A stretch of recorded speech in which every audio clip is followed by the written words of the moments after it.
Монголын Сагсамбгийн холбооны лигийн тэмцээний шигшээ тоглолтод шалгаран үлдсэн бизнесийн чөтгөрүүд тас компани нэгдэр нэмэх нь 11-гийн 2 дахь тоглолтын таймаар эхэлж байна.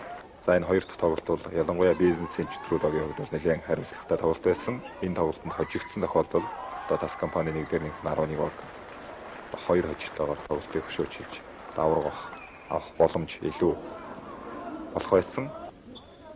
За бизнесийн чөтгөрүүдийн бүрэлдэхүүн 44 номертой Отхон Баяр гарч тоглосон байна. За эхний тоглолтод оролцож тоглоогүй. Багийн одоо зүгээс төлхөө тоглогчдод талбайд гарах эренэл байсантай холбоотой байх. За тас компани нэг дээр нэг 11-г тоглоом шилжсэн. Энэ бол 3 дугаар үеийн дунд үе бөмбөг гарсан. За энийг одоо шүүгчнэр төдийлөн одоо оновчтой шийдэж чадаагүй. За 15 номертой ганц огт бөмбөгийг залж тоглолтод оруулсан.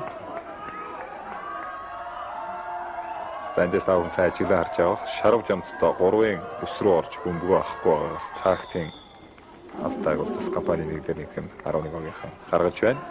Минут төрөх хугацаанд 2 удаа 4 шоноо авах боломжоо тас компани нэг дээр нэг 11-гийн автлаа.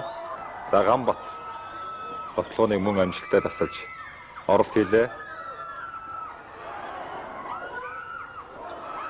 За олон ч удаа одоо 3 ч удаа бизнесийн чөтгөрүүдийн бөмбөгийг цагирагт хийж оролцсон боловч энэ хүн талаар боллоо. Бизнесийн чөтгөрүүд 13 оноогоор хоцорч явж байгаа. Яг 3 дугаар үеийн сүүл хэсэгт одоо барьж тоглолтын тооны хавцааг адил 95 болгосон. Тэгвэл 2 дахь тоглолтын 3 дугаар үед мөн одоо бизнесийн чөтгөрүүд тоглолтын санаачлагыг эхнээсээ одоо таван тоглож байна. Шарав жамцын дооролт оновчтой болж байхдаа 2 оноо авлаа. Баяр цогт Отхон Баяр плей-оффын тоглолтод шалгарч үлдсэн. Үүнээс одоо энэ жил төрүүлбэл бөмбөг тас компани нэг дээр нэг 11-г шилжсэн. Ганц огт. Ганц огт бол хурдтай, тоглооны олон янзын хөлбөртэй. Тэр нь холын зайшилтыг одоо богино хугацаанд оновчтой гүйцэтгэдэг.